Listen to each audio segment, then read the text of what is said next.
We're here at Arlington with a guy who may be one of the busiest guys in the airshow business, Renny Price. Renny does a lot of things with airplanes, only part of which we see at airshows. Renny, you mentioned a moment ago that you were kind of tired at the end of a long, hot day, but I have to recall that a couple of years ago, I was looking on your website to try to find an interview opening in your schedule during one summer, and there were days that you were at more than one airshow in the same day. How do you do that?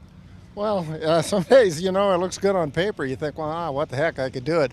But it's a bit of a challenge sometimes, and it happens, you'll be flying in Oregon, and you'll get finished with that one, and you end up leaving Oregon, for example, fly to Boundary Bay, British Columbia, to be ready to fly an air show the next day.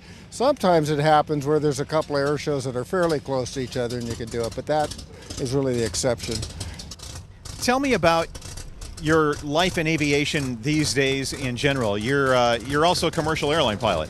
I was a commercial airline pilot. I flew for what was America West from 1998 until 2006, and I just wore out a little bit. I mean, I enjoyed it. I love the flying, but I live in Portland. My base was Phoenix, Arizona, and I decided I just wanted to come home, spend a little bit more time doing this kind of work. So luckily for me, a friend of mine wanted to buy a corporate jet. They needed a pilot, so my timing was great, and as it turns out, it was really great because so much has changed even in the last 2 or 3 years.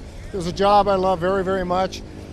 I still miss the camaraderie of being in a large group of pilots, and you may not know, America West was a very good airline. They went some 25 years now with any kind of an accident, so it was a great group of guys, and I miss them a lot. But on the other hand, it's nice not having to go to Phoenix every Monday and come home every Thursday night. So let's go back further in your career and tell us how you got involved in flying aerobatics. I've had a lot of airline pilots tell me that they look forward to their time off to go get their hands on a real stick and rudder.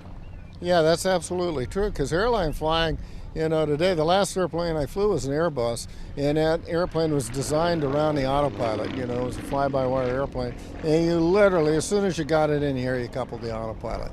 In fact, I can remember a couple of cases where we turned the autopilot off, turned the flight director off, and I thought the FO was going to jump out of the airplane. He said, well, you can't do that. This is an airplane. We are allowed to fly them. But airline flying's great, but it's very regimented, it's very standardized, and it's all very good. I mean, we also do that, in this kind of flying, but it's just a little bit different. Cirrus Design's Vision SJ50 single-engine personal jet offers exceptional fuel efficiency, flexible seating for up to 7, advanced avionics, and all the Cirrus safety features you expect, including the Cirrus airframe parachute system. With its V-tail design, the Cirrus Vision is technologically advanced, yet engineered to be simple to fly, to allow owner pilots more lifestyle pursuits than any other personal aircraft. Learn more about the Vision SJ50 at cirrusdesign.com. My interest in aerobatics stemmed from when really I was a kid. From when I first started flying, I always enjoyed, the loops and the roll and the spinning portion of it. But in airline flying, corporate flying, there's just nothing you can do it and you don't do it. And you're right. For me, it was a release. I got back to it, and it was like flying airplanes again. And it started in competition. I had a little success, a little luck there, and then, somebody said, well, would you come fly at an air show and show us what IAC stuff looks like? And that's really how I ended up in air shows, almost by accident. The competition side of aerobatics, they call, the air show side of it, they call it the dark side. And, it was kind of like, yeah, well, the dark side's very attractive because it's very, very fun. But in competition aerobatics, everything is very rigid, and everybody, your lines have to be perfect and all that. In an air show, you can loosen up and fly the airplane a little different. So it's a little bit different style of flying. But where I'm going with all this is, when you fly in a competition, there are 5 judges on the ground, and their job is to tell you how lousy you flew. And you pay to be there. You pay for your hotel, pay for your fuel, and everything. When you come to an air show, they give you a nice hotel room. There's plenty of water to drink. They give you lunch, and when you get all done at the end of the day, they tell you how good you flew, even if you didn't, and then they give you a check. It was kind of like, yeah, the dark side's not so bad. Tell us about your Sukhoi. What do you like about the plane? What made you choose it, and how did you get hold of it? Well, I was flying to Pitts special is what I think, just about everybody started with. And I decided I wanted to go to the monoplane, and I wanted to get a high performance one, and there were tons of airplanes out there, the extras and that, but those airplanes, even when I bought this airplane, they were getting up there above 200,000, 250, and I looked at Sukhois, and God, you could buy one for $165,000, and they had equal to, if not better, performance. So I was looking for a 26. There was a particular one that was based right here that I wanted, but it had been promised to a friend of mine. He took it, so I went and found a 29, which happens to be this particular airplane, and decided it was right for me because it allowed me to use the Russians in the airplane to coach me, as opposed to having the Russians on the ground telling you do this, do that. With them in the airplane, it's a lot different where they can actually show you to put the stick, do various things. So it turned out to be a much better airplane for me. And I made a few modifications to the airplane. We put the wheel pants on it and some things like that, and eventually changed the paint to give the airplane just a little bit different look. And to me, the airplane always looked like kind of a Focke-Wulf, or, maybe something from the 30s, a racer. And I borrowed the GB paint scheme, and we picked the color perfect purple by just going that one, and that's what we did. And it's just turned out to be a terrific airplane.